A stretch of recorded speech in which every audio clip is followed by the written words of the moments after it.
The smell of turkey and trouble. The first thing I noticed that Thanksgiving morning was the way the light fell across my kitchen table, soft and golden, like God was pouring honey over the world before the storm hit. It was November 28th, and the air in my little ranch house on Maple Street in Pineville, North Carolina, smelled of sage and onions and the cornbread I'd baked at dawn. I'm Clara Mae Thompson, 61 years old, widowed these past 12 years since my husband Ray died on I-85 when a semi crossed the median. I raised our son Caleb alone on a nurse's salary, $14 an hour at Pineville General, doubles when I could get them, overtime for holidays. I'm retired now, living on Social Security and Ray's pension in the same house we bought in 1987 with a VA loan and a prayer. I stood at the stove in my green corduroy robe, stirring the gravy slow, the way Ray liked it, lumps and all. The radio played low, James Brown singing about a brand new bag. Outside, a light frost dusted the yard, the kind that makes the grass crunch under your boots. I smiled into my coffee mug. Caleb was coming, my boy, 35 now, civil engineer, married to Emily Whitmore, old money Charlotte banking family. They lived in a 6-bedroom brick colonial in Myers Park, the kind of house with columns and a circular drive. Emily's mama, Lorraine Whitmore, had made it clear from day one I didn't belong. But Caleb insisted, "Mama, it's Thanksgiving, family." I'd sewn my dress myself, navy wool, simple but elegant, pearl buttons I'd saved from my mama's wedding gown. I looked in the mirror.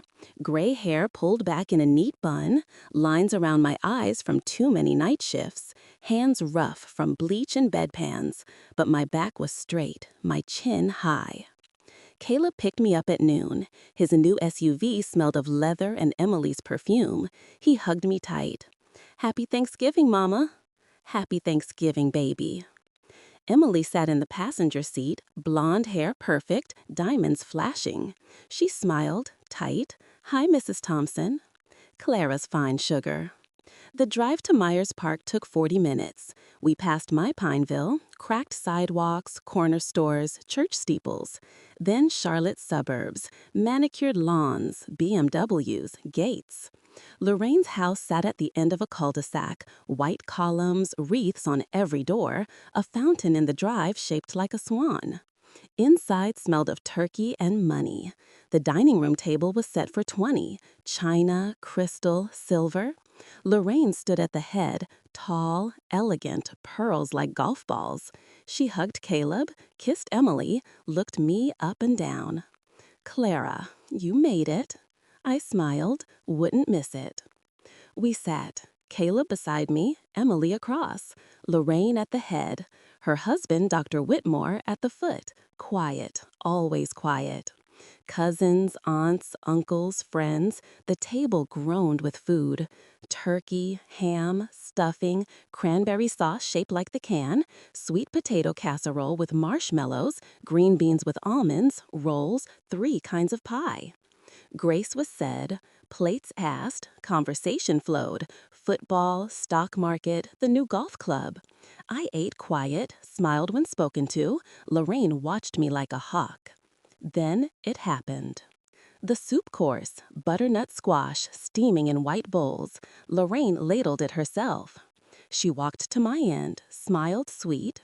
"Clara," she said, loud enough for the table to hear, "this is what poor people get for thinking they belong at my daughter's table."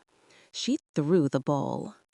Hot soup hit my face, scalded, burned, dripped down my neck, my dress, my hands. Gasps, someone screamed. Caleb froze. Emily looked down. The table went silent. I didn't move, didn't cry, didn't speak. I took the linen napkin, wiped my face, slow, stood tall. Then I walked out. Head high, through the foyer, past the chandelier, onto the porch. The cold hit like mercy.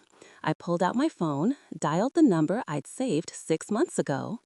"Agent Harris," I whispered, "go ahead, start it." I hung up.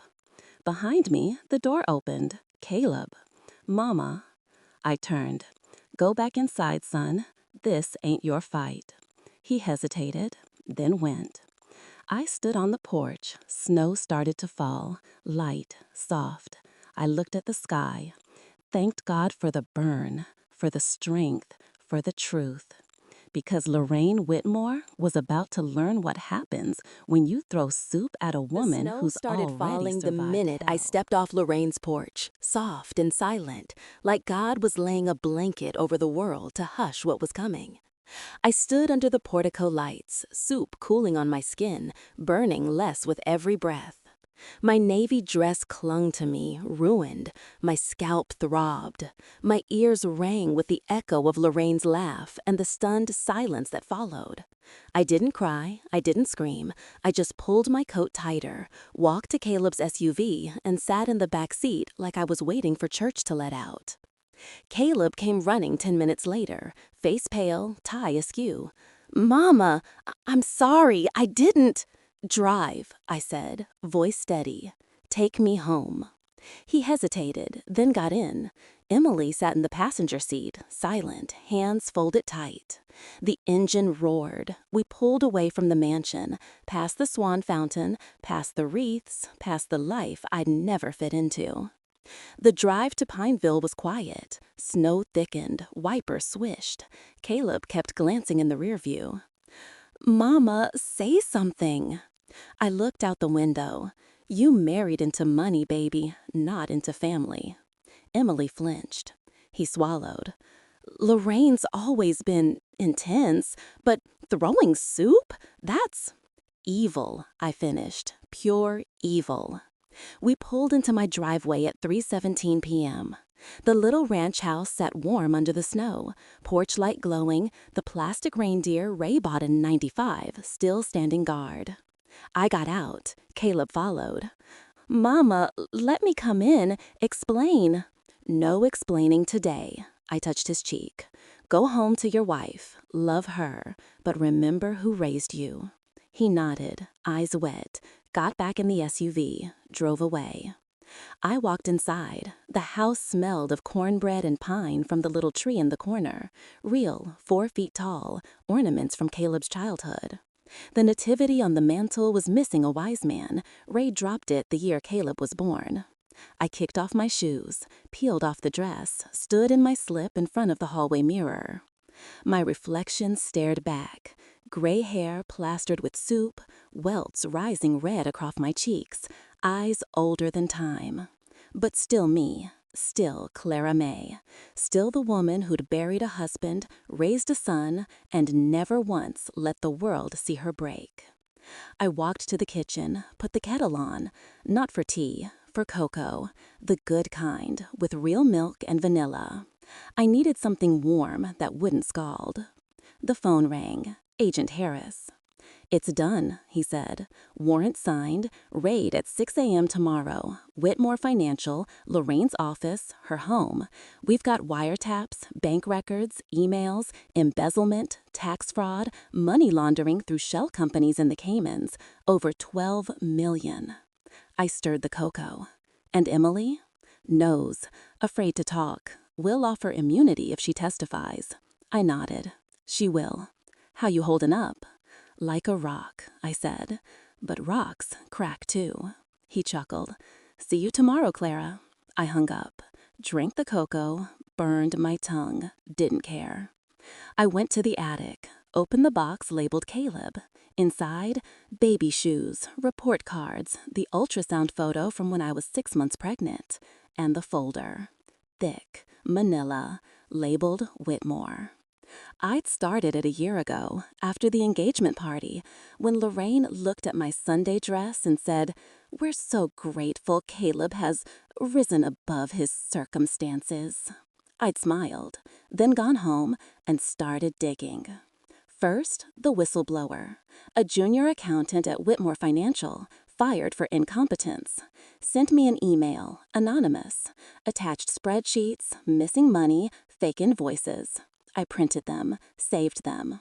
Second, the PI, old patient from the hospital, owed me a favor. Followed Lorraine, photos of her meeting shady men in parking garages, bank deposits, and cash.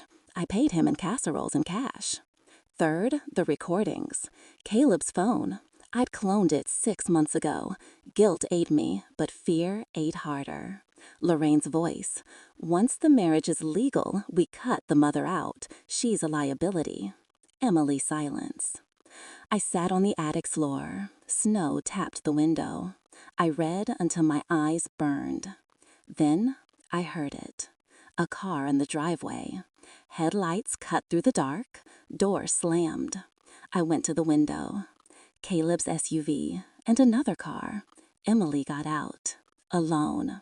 She stood in the snow, looked at the house. I opened the door. Come in, sugar. She walked in. Coat too thin, boots wet, face red from crying. Mrs. Thompson, Clara. She nodded. I'm sorry, for the soup, for everything. I closed the door, led her to the kitchen, poured cocoa, sat her at the table, the same one where Caleb did homework, where Ray carved the turkey every Thanksgiving. Talk. She did. About the money, the fear, the control, Lorraine's threats. Marry him or lose everything. Your mother's trash will ruin her. The plan to isolate Caleb, transfer assets, make him dependent. I love him, she whispered, but I was scared. I took her hand. Fear makes cowards. Love makes warriors. She cried. I held her. At 10 o'clock, Caleb called. Mama, Emily's not home. I'm worried. She's with me, safe. Come get her tomorrow. He hesitated. Lorraine's furious, says you're lying, says the soup was an accident. I laughed. Accidents don't come with speeches. Silence. I love you, Mama. I know, baby. I hung up. Emily slept in the guest room. I gave her Ray's old pajamas, tucked her in. I lay awake, thought about the soup, the burn, the truth. I got up, went to the kitchen, opened the fridge, took out the leftover gravy, warmed it, drank it from a mug. It didn't burn. The letters It that tasted breathed fire. like tomorrow. The house didn't sleep. Not really. Snow kept falling, thick and heavy, sealing us inside like a letter in an envelope nobody wanted to open. The Christmas tree lights blinked slow, red, green, gold, like they were trying to remember how to shine. The fire had burned down to embers, casting long shadows across the living room where 5 souls sat in a circle of truth and ruin. Jasmine, still in her wedding gown, curled on the couch with Gracie's head in her lap. Levi slouched in the armchair, hoodie up, eyes on the floor. Lillian sat on the hearth, hands wrapped around a mug that had gone cold hours ago. And me, Miss Evie, 62 years strong, I stood by the window, watching the snow pile against the glass, listening to the wind howl like it knew every secret we'd just laid bare. It was past 3 in the morning, Christmas Eve bleeding into Christmas Day. The church bells had stopped. The world outside was white and silent. But inside, the air crackled. Not with anger anymore. Not with fear, with something deeper, something ancient, the kind of reckoning that only comes when lies finally run out of room to hide. I turned from the window. My voice came out soft, but it carried. Lillian, I said, tell me how it started. She looked up. Her eyes, David's eyes, were red-rimmed, tired, but steady. 1979, she said, Georgia State. I was 19. David was 21. ROTC.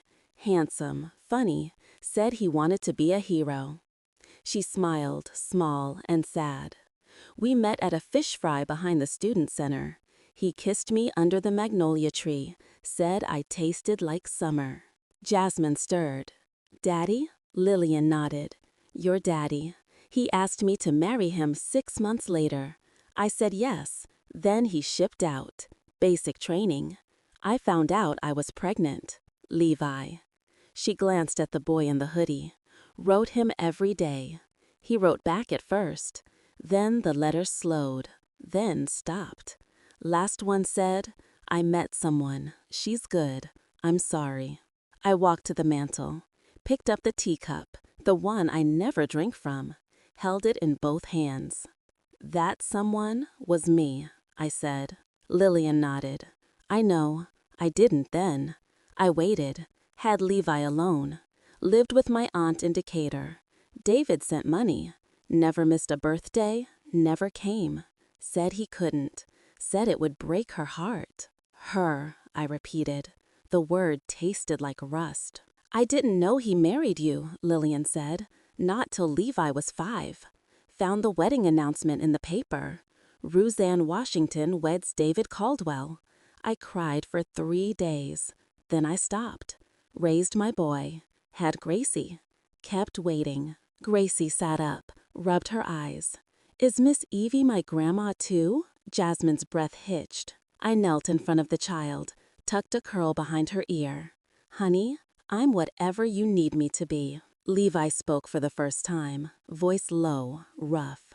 He told us you were dead, car wreck, said Mama Ruth died before he met Mama Lillian, said that's why he couldn't bring us together. I looked at him, really looked. 17, tall, shoulders just starting to fill out. David's nose, my mama's mouth. I ain't dead, I said, and I ain't going nowhere. He nodded, once, like a soldier receiving orders. I stood, walked to the attic door. It still hung open, dark and yawning. There's more up there, I said. Letters, photos, truth he buried. Y'all want to see? Jasmine stood. I do. Lillian too. Levi hesitated, then followed. Gracie clung to Jasmine's hand. We climbed the stairs slow. The attic smelled of dust and cedar and old grief. Moonlight slanted through the small window, painting everything silver. Boxes lined the walls, labeled in David's neat handwriting. Taxes, Army, Jasmine. I opened the one marked Lillian. Inside, hundreds of letters, some in envelopes, some loose, all to her, all from him. I pulled one out, read aloud. Lil. Jasmine learned to walk today. She took 3 steps and fell into my arms. I wish you could have seen it. I wish I could tell Ruth Ann, but I can't. She'd leave, and I can't lose her. Not after Marcus died. She's all I got. I'm sorry. David. Jasmine took the letter, read it again. Silent. Another. 1998. Levi's in Little League. Hit a home run. I watched from the bleachers, wore a hat low. Ruth Ann thinks I'm at the store. I hate lying, but I love them both. How do you choose? Gracie found a photo, held it up. David, young, in uniform, holding baby Levi. Lillian beside him, smiling. On the back, our family, 1982. I kept digging, found a second box, unlabeled, locked. I pulled the brass key from my robe pocket, the one I'd found in David's jacket months ago. Clicked it open. Inside, bank books, deposit slips, a life insurance policy. My name, 500,000. Beneficiary, David Caldwell. Dated last year. And a letter, sealed, addressed to me. I opened it. Evie, if you're reading this, I'm gone. Or, you know, I never deserved you. I never deserved any of them. The money's yours, all of it. The house, the store, everything.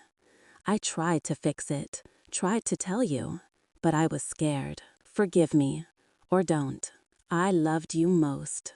David. My hand shook, just once. Jasmine read over my shoulder. Mama. I folded the letter, tucked it back. There's more, I said.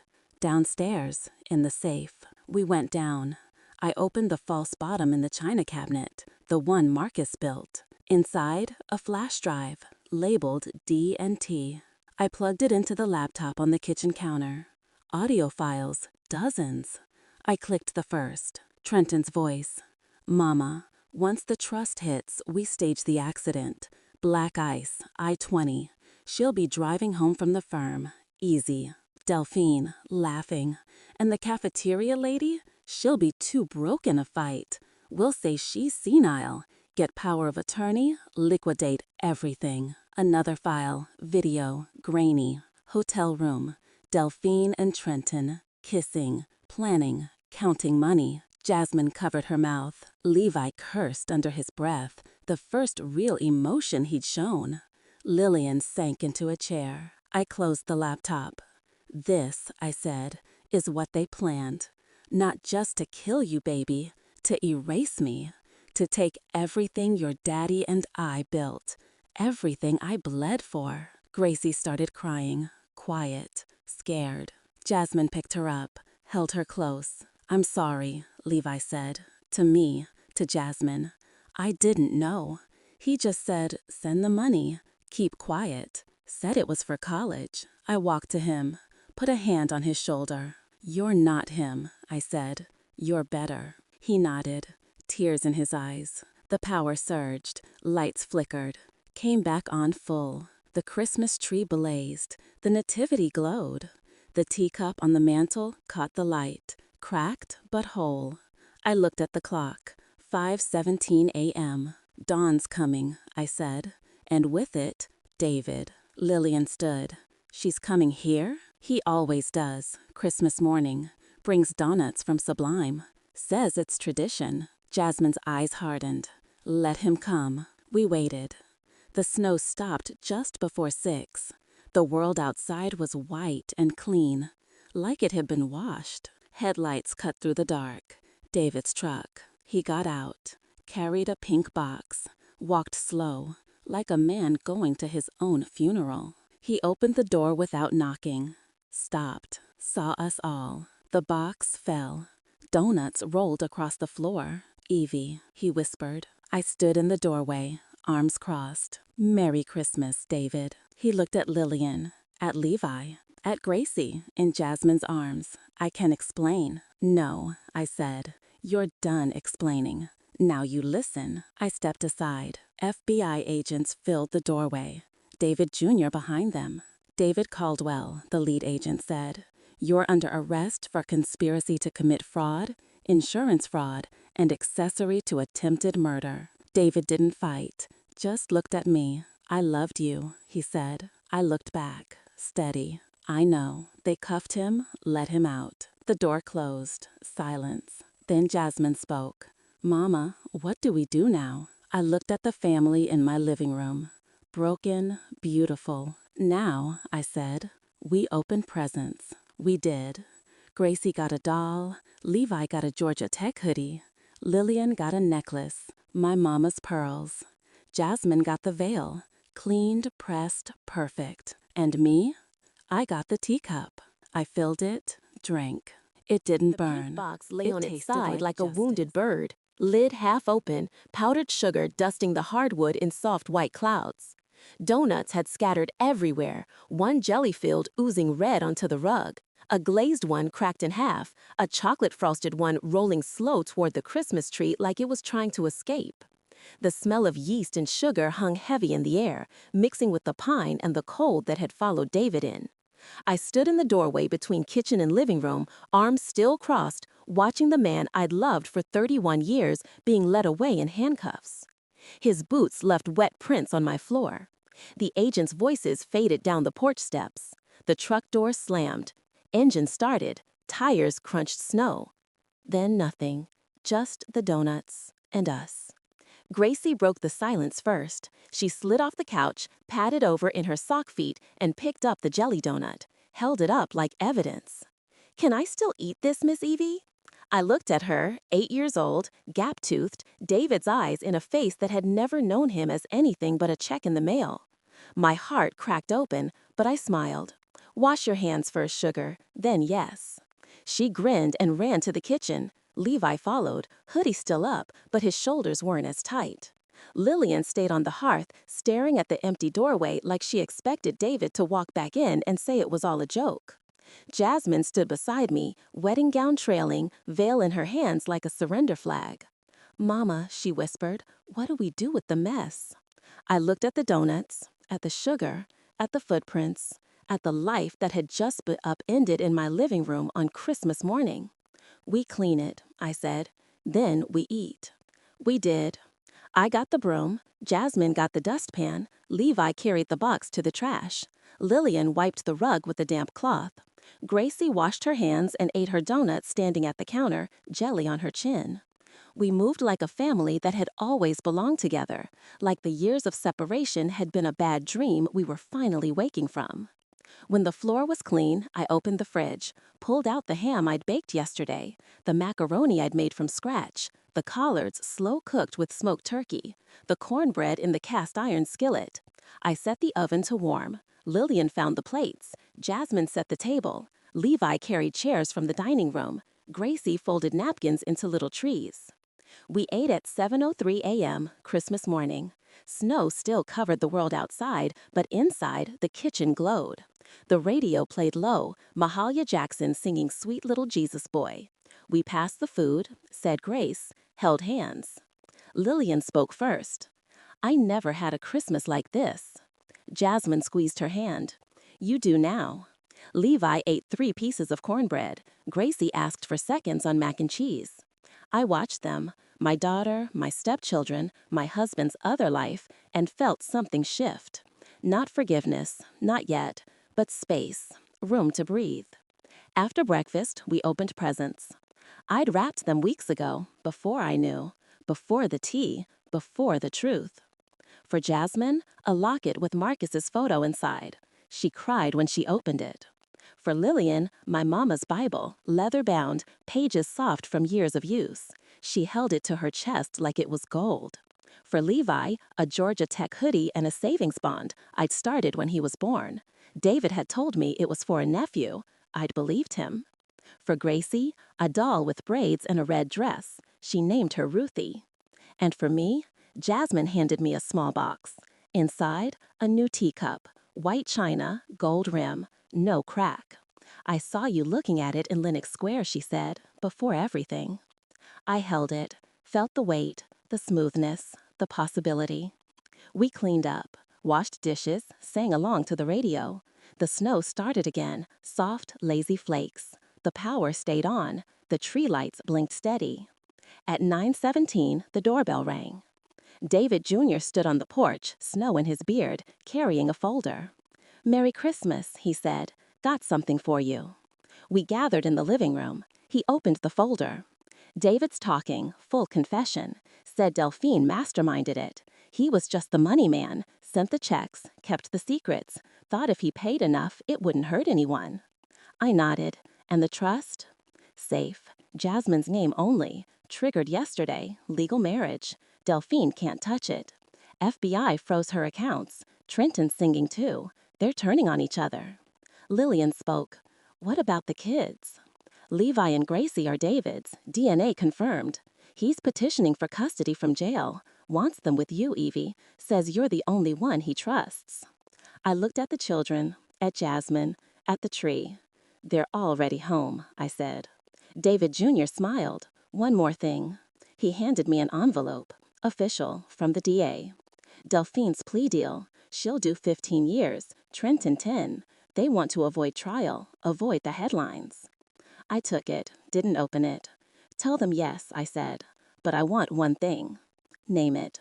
Visitation, once, before sentencing. I want to look her in the eye. He nodded. Done. He left. The house settled. We drank coffee, watched the snow. Played Uno at the kitchen table. Gracie won 3 times. Levi laughed, really laughed, when Jasmine accused him of cheating. At noon, I went to the attic. The boxes were still there. I opened another. Found David's medals, his discharge papers, a photo of him and Marcus in Iraq, arms around each other, smiling. On the back, brothers forever. I sat on the floor, held the photo, cried, quiet. The kind of crying that doesn't noise but empties you all the same. Jasmine found me, sat beside me. Mama? I showed her the photo. She traced Marcus's face. He'd be proud of you. I hope so. We stayed up there a long time, went through every box, every letter, every memory. Some hurt, some healed. At 3 o'clock, we came down. Lillian had made hot chocolate, real whipped cream. We sat by the fire, told stories about Marcus, About David. About the lives we'd lived apart. Gracie fell asleep on the couch. Levi carried her to the guest room. Jasmine tucked her in. I stood at the window, watched the snow, thought about the teacup, the new one, the old one, the one I'd never drunk from. Lillian joined me. "Thank you," she said. "For what?" "For not hating me." I looked at her. "I hated the lie, not you." She nodded, tears in her eyes. The doorbell rang again. This time, it was Mrs. Henderson, arms full of a honey-baked ham. "Figured y'all might need dinner," she said. "Heard about the wedding. Lord have mercy." I hugged her. "Come in, meet the family." She did. Stayed 2 hours, ate ham, sang carols, left with a plate and a promise to bring pound cake tomorrow. Dark came early. The snow stopped. The sky cleared, stars sharp and bright. We turned off all the lights except the tree, sat in the glow. Silent. Jasmine spoke first. "Mama, what happens after this?" I looked at the children, at Lillian, at the teacup, on the mantel, new, whole, waiting. "We live," I said. "We love. We heal. One Christmas at a time." Levi stood, walked to the tree, picked up an ornament, a clay handprint, Gracie's, from preschool. "Can we hang this?" he asked. I smiled. "It's been waiting for you." He hung it front and center. The tree looked complete. We went to bed at 10, exhausted, full, whole. I lay in my bed, our bed, alone. The sheets smelled like David. I didn't change them, not yet. I dreamed of tea, sweet, hot, burning. But in the dream, The I ice drank that it, held the and it truth. didn't hurt. Christmas Day melted into the kind of quiet that only comes after a storm has torn the roof off your life and left you standing in the wreckage, blinking at the sky. The snow outside my little house on Cascade Avenue had stopped sometime before dawn, leaving behind a world so white it hurt to look at. The sun rose slow, pale gold through the icicles hanging from the gutters like glass daggers. I woke at 6:47 a.m. to the sound of Gracie giggling in the kitchen, her voice high and bright, chasing the last shadows of the night. I lay in bed a long minute, staring at the ceiling crack that had been there since Jasmine was 3. David used to say he'd fix it. Never did. I smiled at the crack now. Some things you learn to live with. I slipped into my robe, the red flannel one with the snowflakes, and padded downstairs. The house smelled of coffee and cinnamon. Lillian stood at the stove, flipping pancakes in the shape of stars. Levi sat at the table, hoodie off for the first time, hair twisted into neat cornrows that Jasmine must have done while I slept. Gracie danced around in her new doll's dress, singing Jingle Bells off-key. Jasmine leaned against the counter, arms crossed, watching them with soft eyes. "Morning, Mama," she said when she saw me. "Morning, baby." I kissed her forehead, then Lillian's cheek, then ruffled Levi's hair. Gracie hugged my legs. "Miss Evie, Mama Lillian says we're making snow cream later." I laughed. "We sure are, but first, breakfast." We ate at the table, pancakes, bacon, scrambled eggs, orange juice in the good glasses. The radio played low, Nat King Cole croning about chestnuts. Outside, kids on the block were already sledding down the hill on cafeteria trays. Their shouts drifted in through the window, muffled by snow. After breakfast, we bundled up, coats, scarves, boots. I found David's old gloves in the hall closet, still smelled like him, leather and motor oil. I gave them to Levi. He pulled them on without a word. We built a snowman in the front yard. Gracie named him Mr. Jellybean. Levi packed my snow tight. Jasmine carved a smile with a stick. Lillian added pinecone eyes. I wrapped my scarf around his neck, red and green, hand-knitted the year Marcus deployed. We took a picture with Jasmine's phone. 5 faces, 1 family. Inside, we made snow cream. Vanilla, sugar, a splash of cream. Ate it in bowls by the fire. Gracie got it on her nose. Levi licked his clean in 3 bites. At noon, David Jr. called. "Delphine wants the visit," he said. "Today, 2, Fulton County Jail. You still sure? I looked at the family on my couch, at the teacup on the mantel, new, whole, waiting. I'm sure. I told them. Lillian's face went tight. Jasmine's eyes hardened. Levi looked away. Gracie didn't understand. I'll be back by 4, I said. Ham's in the oven, collards on the stove. Y'all hold the fort. Jasmine walked me to the door. Mama, what you gon' say? I touched her cheek. The truth, same as always. The jail was cold, gray, smelled of bleach and despair. They led me to a room with a metal table, 2 chairs, a camera in the corner. Delphine sat on the other side, orange jumpsuit, too big, hair flat, no makeup. She looked smaller, older, human. Ruth Ann, she said when I sat, voice flat. Delphine. Silence. She leaned forward. You won. I shook my head. Ain't no winning here, just surviving. She laughed, bitter. You think you're better than me. Always did. I think I'm honest, I said. That's all. Her eyes filled. Trenton's gone, my account's frozen, my name in the paper, Buckhead matriarch arrested for murder plot. You did this. I protected my child, I said, same as any mother. She looked at her hands. I loved him. Trenton, my son. I thought, if we had the money, we could start over, be free. Free from what? From pretending, from the board meetings, the galas, the smiles that hurt, from being perfect. She looked up. You never had to pretend. I leaned in.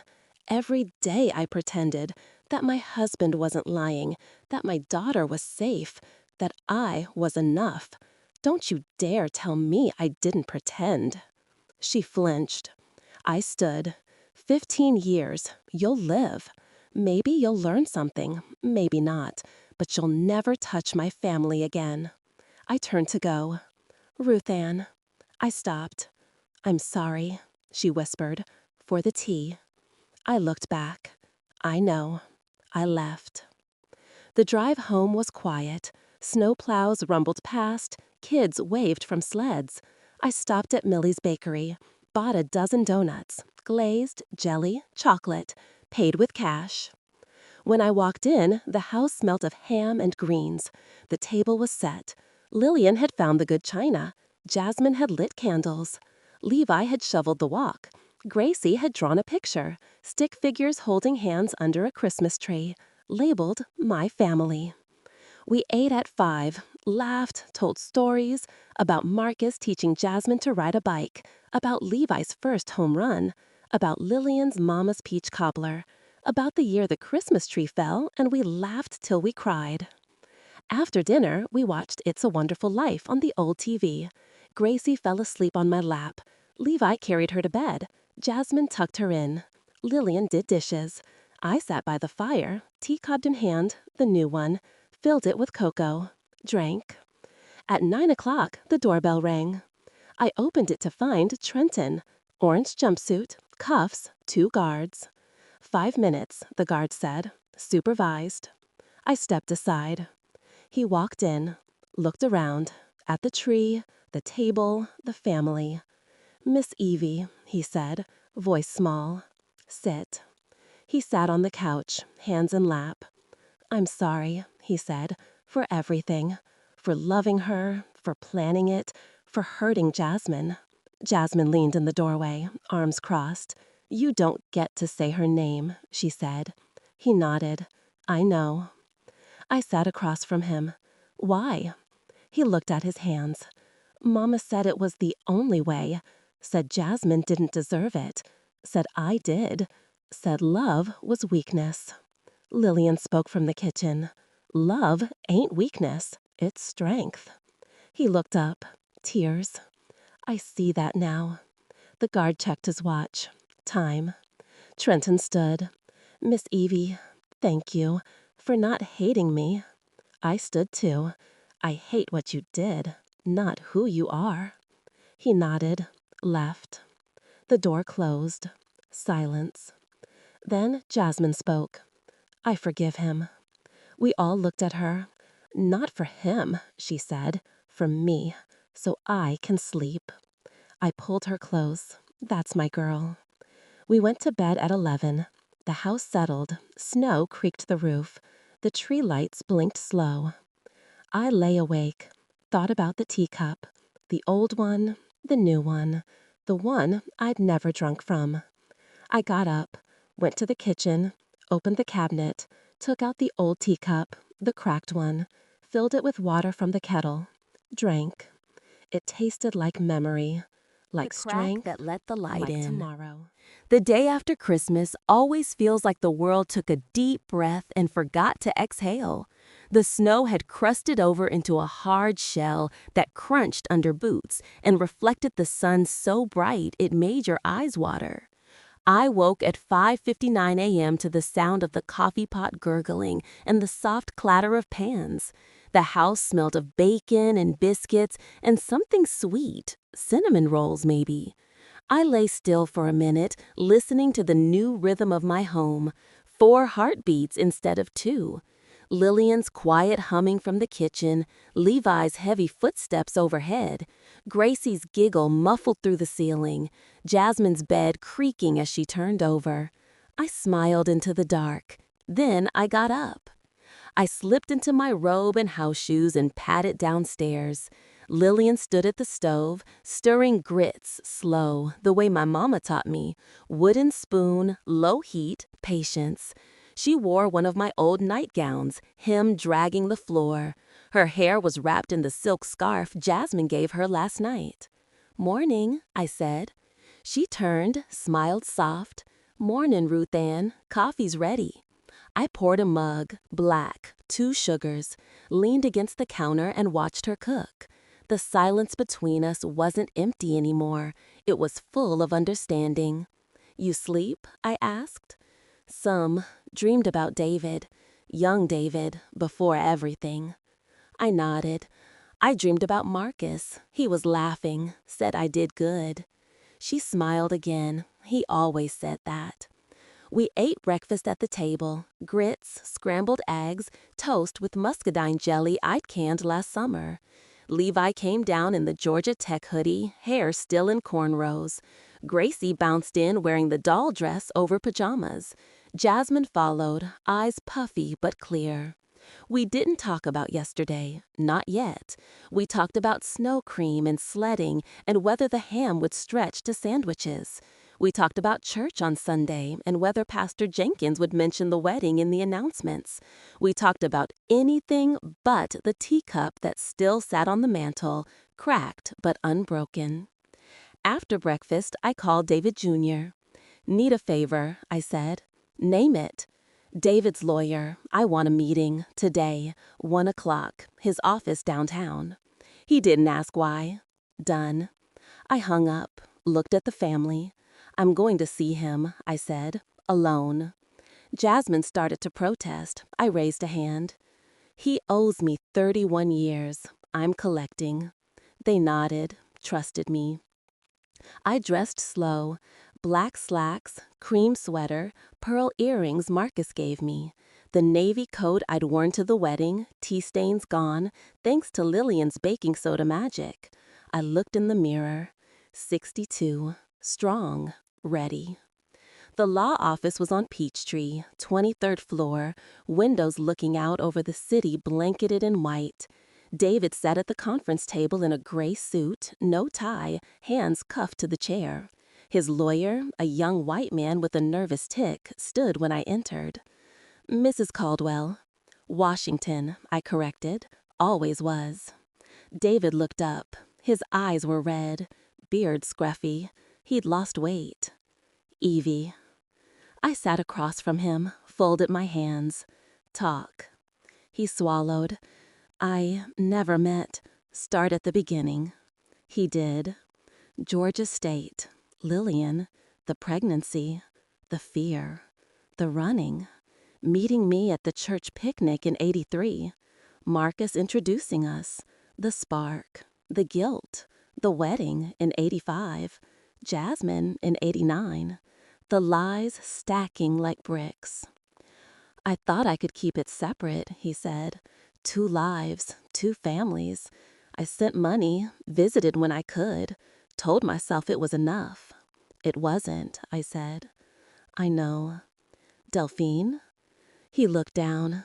She found out. 2015. Saw a bank transfer. Confronted me. Said she'd ruin me. Ruin Jasmine.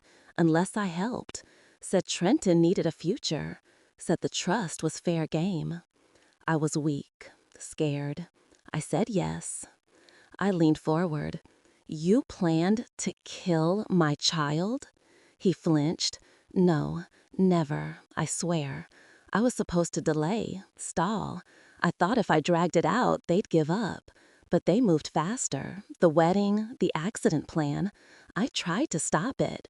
Called Delphine the night before. She laughed, said it was too late. I studied him. The man I'd loved. The man who'd held me when Marcus died. Who danced with Jasmine at her sweet 16. Who'd fix the porch step every spring. You should have told me. I know. Silence. His lawyer cleared his throat. Miss Washington, the DA's offering 20 years. Plea deal. No trial. He'll testify against Delphine and Trenton. Full immunity on the murder plot. Fraud only. I looked at David. You taking it? He nodded. Yes. I stood. Then this is goodbye. He started to stand. The cuffs stopped him. Evie. I walked to the door. Tell the kids I love them, he said. All of them. I paused, hand on the knob. I will. I left. The drive home was quiet. Snowplows had cleared the main roads. Kids waved from snow forts. I stopped at the Kroger on Cascade, bought milk, eggs, bacon, cocoa, marshmallows, paid with a debit card that still had David's name on the account. I'd fix that tomorrow. When I walked in, the house smelled of pine and cinnamon. Lillian had vacuumed, Jasmine had dusted, Levi had taken out the trash. Gracie had drawn another picture, Mr. Jellybean with a family around him. We made snow cream again, ate it on the porch, watched the sun set pink and gold over the white world. At 7 o'clock, the doorbell rang. A courier. Envelope. Official. Inside, divorce papers, signed by David. Everything to me. House, store, savings, truck. No contest. I signed too. Jasmine witnessed. We burned the copies in the fireplace, watched the flames eat 31 years. Lillian cried, quiet. Jasmine held her. Levi asked, what happens to us? I looked at him. You stay. School starts back January 6th. You'll enroll at Douglas. Jasmine'll help with the paperwork. Gracie too. We'll figure custody. You're home. He nodded, eyes wet. Gracie hugged my legs. Can we call you Grandma? I knelt. Yes, baby, you can. We watched the fire, drank cocoa, sang This Little Light of Mine. Gracie fell asleep on the couch. Levi carried her to bed. Jasmine and Lillian did dishes. I sat by the tree. The teacup, the old one, sat on the mantel, cracked, waiting. I picked it up, filled it with water from the kettle, drank. It tasted like freedom. At 10 o'clock, we went to bed. The house settled, snow creaked the roof. The tree lights blinked slow. I lay awake, thought about tomorrow, about the store, about the kids, about the teacup. I got up, went to the kitchen, opened the cabinet, took out the new teacup, filled it with cocoa. The morning of December 27th drank. broke clear and cold. The kind of Georgia winter day where the sky is so blue it hurts to look at, and the snow glitters like somebody scattered diamonds across the yard. I woke at 5:42 a.m. to the sound of the coffee pot gurgling and the soft clatter of pans. The house smelled of bacon and biscuits and something sweet, cinnamon rolls maybe. I lay still for a minute, listening to the new rhythm of my home. 4 heartbeats instead of 2. Lillian's quiet humming from the kitchen, Levi's heavy footsteps overhead, Gracie's giggle muffled through the ceiling, Jasmine's bed creaking as she turned over. I smiled into the dark. Then I got up. I slipped into my robe and house shoes and padded downstairs. Lillian stood at the stove, stirring grits slow, the way my mama taught me. Wooden spoon, low heat, patience. She wore one of my old nightgowns, hem dragging the floor. Her hair was wrapped in the silk scarf Jasmine gave her last night. "Morning," I said. She turned, smiled soft. "Morning, Ruth Ann. Coffee's ready." I poured a mug, black, 2 sugars, leaned against the counter and watched her cook. The silence between us wasn't empty anymore. It was full of understanding. "You sleep?" I asked. "Some. Dreamed about David, young David, before everything." I nodded. "I dreamed about Marcus. He was laughing, said I did good." She smiled again. He always said that. We ate breakfast at the table, grits, scrambled eggs, toast with muscadine jelly I'd canned last summer. Levi came down in the Georgia Tech hoodie, hair still in cornrows. Gracie bounced in wearing the doll dress over pajamas. Jasmine followed, eyes puffy but clear.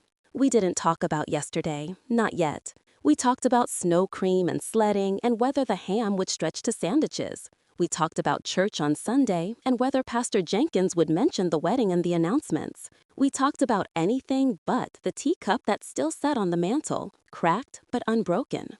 After breakfast, we bundled up, coats, scarves, boots. I found David's old gloves in the hall closet, still smelled like him, leather and motor oil. I gave them to Levi. He pulled them on without a word. We went to the store, David's Hardware on Campbellton Road. I'd closed it Christmas week, but today we opened. Snowplows had cleared the lot. The sign flickered. Red letters, half the bulbs burned out. I flipped the switch. The lights came on. The bell above the door jingled. Inside smelled of sawdust and nails and pine cleaner. The Christmas tree in the corner still blinked. Multicolored lights, tinsel, the star Jasmine made in 3rd grade. The radio played low, Aretha Franklin singing Respect. Levi walked the aisle slow, touching tools like they were treasures. Gracie rode the flat cart, giggling. Lillian found the paint section, ran her fingers over the color chips. Jasmine stood at the counter, hands on hips. "Mama," she said. I looked around. The shelves, the register, the photo of Marcus and David behind the counter, arms around each other, smiling. "We're renaming it," I said. "Washington and Sons." Levi's learning the books. You're handling legal. Lillian's on paint and design. Gracie's official taste tester. Gracie cheered. Levi grinned. Lillian's eyes filled. We worked all morning, stocked shelves, swept floors, fixed the flickering sign. Customers came. Neighbors, church folks, curious strangers. Mrs. Henderson brought pound cake. Mr. Jenkins from the barber shop brought gossip. We sold nails, paint, light bulbs, hope. At noon, we ate lunch on the counter. Ham sandwiches, chips, sweet tea and styrofoam cups. The radio played This Christmas. We sang along. At 2 o'clock, the doorbell jingled. A woman walked in, tall, dark-skinned, braids to her waist, carrying a manila envelope. "Miss Evie?" she asked. I nodded. From the DA, final paperwork. I took it, opened it. Inside, Delphine's plea deal, 15 years. Trenton's, 10. David's, 20. All signed, all final. I handed it to Jasmine. "File it." She nodded, tucked it in her bag. The woman left. The bell jingled. We closed at 5. Counted the till, $1,237. Not bad for a soft opening. Locked up, drove home in the truck. Levi in the passenger seat, Gracie in the back, Lillian and Jasmine in the bed under blankets, laughing at the cold. Dinner was leftovers. Ham, collards, mac and cheese, cornbread. We ate by candlelight. The power had flickered again. We didn't mind. After dinner, we decorated cookies. Sugar cookies shaped like stars, trees, bells. Icing in red, green, white. Sprinkles everywhere. Gracie got it on her nose. Levi licked his fingers clean. Lillian made a perfect poinsettia. Jasmine wrote family in red icing across a big star. We hung them on the tree. The branches sagged under the weight of sugar and love. At 8 o'clock, we went to church, evening service. Pastor Jenkins didn't mention the wedding. He preached on forgiveness, on second chances, on the light that finds the crack. We sang Go Tell It on the Mountain. Gracie's voice rang clear. Levi's bass rumbled low. Lillian harmonized. Jasmine held my hand. After church, we drove home slow. The streets were quiet. Snow glowed under streetlights. We parked, walked inside. The house smelled of cookies and pine and home. We sat by the fire, drank cocoa, told stories about Marcus teaching Levi to throw a football in the yard before Levi knew who he was, about Lillian's mama's peach cobbler, about the year the Christmas tree fell and we laughed till we cried. Gracie fell asleep on the couch. Levi carried her to bed. Jasmine tucked her in. Lillian did dishes. I sat by the tree. The teacup, the old one, sat on the mantel, cracked, waiting. I picked it up, filled it with cocoa, drank. It tasted like healing. At 10 o'clock, we went to bed. The house settled. Snow creaked the roof. The tree lights blinked slow. I lay awake, thought about tomorrow, about the store, about the kids, about the teacup. I got up, went to the kitchen, opened the cabinet, took out the new teacup, filled it with water from the kettle, drank. December It 31st tasted dawned like a beginning. promise kept.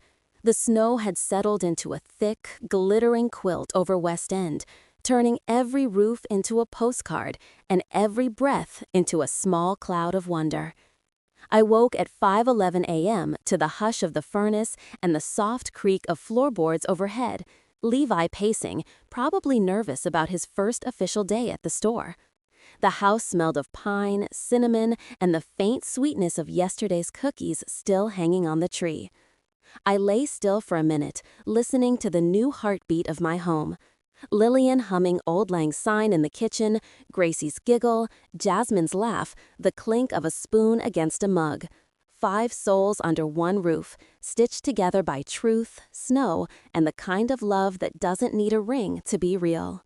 I slipped into my robe, the red flannel one with the snowflakes, and padded downstairs. Lillian stood at the stove, stirring oatmeal slow, raisins plumping in the pot. She wore my old apron, red with white snowflakes, hem frayed from too many washings. Her hair was wrapped in the silk scarf Jasmine gave her. She looked like she'd always belonged. "Morning," I said. She turned, smiled soft. "Morning, Ruth Ann. Coffee's ready. Black-eyed peas are soaking for tomorrow. Good luck for the new year." I poured a mug, black, 2 sugars, leaned against the counter and watched her cook. The silence between us was easy now, full of grace. "You sleep?" I asked. "Like a baby," she said. "First time in 30 years." I nodded. "Me too." We ate at the table, oatmeal with raisins and brown sugar, bacon, biscuits with muscadine jelly I'd canned last summer. Levi came down in the Georgia Tech hoodie, hair still in cornrows, eyes bright. Gracie bounced in wearing the doll dress over pajamas. Jasmine followed, eyes clear, no puffiness. We didn't talk about jail or divorce or the wedding that wasn't. We talked about the store and New Year's resolutions and whether the ham would stretch to sandwiches. We talked about church on Sunday and whether Pastor Jenkins would mention the scandal. We talked about anything but the teacup that still sat on the mantel, cracked but unbroken. After breakfast, we bundled up, coats, scarves, boots. I found David's old scarf in the hall closet, still smelled like him, cedar and motor oil. I gave it to Levi. He wrapped it around his neck without a word. We opened the store at 9 o'clock sharp, Washington and Sons Hardware. New sign, hand-painted by Lillian, red letters on white. The bell jingled. The Christmas tree in the corner still blinked, multicolored lights, tinsel, the star Jasmine made in 3rd grade. The radio played low, Donny Hathaway singing This Christmas. Customers came, neighbors, church folks, curious strangers. Mrs. Henderson brought pound cake. Mr. Jenkins from the barber shop brought gossip. We sold nails, paint, light bulbs, hope. At noon, we ate lunch on the counter, ham sandwiches, chips, sweet tea, and styrofoam cups. The radio played Auld Lang Syne. We sang along. At 2 o'clock, the doorbell jingled. A courier, envelope, official. Inside, the final trust documents. $3 million. Jasmine's name only. Signed, sealed, delivered. I handed it to her. "Your future, baby." She cried, quiet. Levi hugged her. Gracie danced. Lillian smiled. We closed at 5, counted the till, $2,114. Best day ever. Locked up. Drove home in the truck. Levi driving, license fresh, Jasmine in the passenger seat, Gracie, Lillian, and me in the bed under blankets, laughing at the cold. Dinner was black-eyed peas, collards, cornbread, ham. We ate by candlelight. The power had flickered again. We didn't mind. After dinner, we decorated the tree for New Year's. Silver tinsel, white lights, paper snowflakes Gracie cut with safety scissors. We hung the cookies we'd iced yesterday. The branches sagged under the weight of sugar and love. At 8 o'clock, we went to the porch, watched the neighborhood light up, fireworks from the park, sparklers in yards, kids shouting. We had our own, Roman candles Levi bought with his first paycheck. We lit them in the snow. Red, green, gold. Gracie squealed. Jasmine took pictures. Lillian held my hand. At 10 o'clock, we went inside, sat by the fire, drank cocoa, told stories. About Marcus teaching Levi to throw a football in the yard before Levi knew who he was. About Lillian's mama's peach cobbler. About the year the Christmas tree fell and we laughed till we cried. Gracie fell asleep on the couch. Levi carried her to bed. Jasmine tucked her in. Lillian did dishes. I sat by the tree. The teacup, the old one, sat on the mantel, cracked, waiting. I picked it up, filled it with sweet tea from the pitcher on the counter, drank. It didn't burn. It tasted like justice. At 11:55, we gathered in the living room. The TV showed the peach drop in downtown Atlanta. We counted down. 10, 9, 8. Fireworks exploded outside. Cheers from the block. The new year roared in. We hugged, cried, laughed. Jasmine raised her cocoa. To family. Levi raised his. To truth. Lillian raised hers. To healing. Gracie, half asleep, raised her juice. To Mr. Jellybean. I raised the teacup, the old one, cracked but whole. To us, I said, and to the sweetest tea that ever burned. We drank. The fire crackled, the tree lights blinked, the snow fell soft outside. And in that moment, I knew. Sometimes the sweetest tea burns the hottest, and the truth don't need sugar.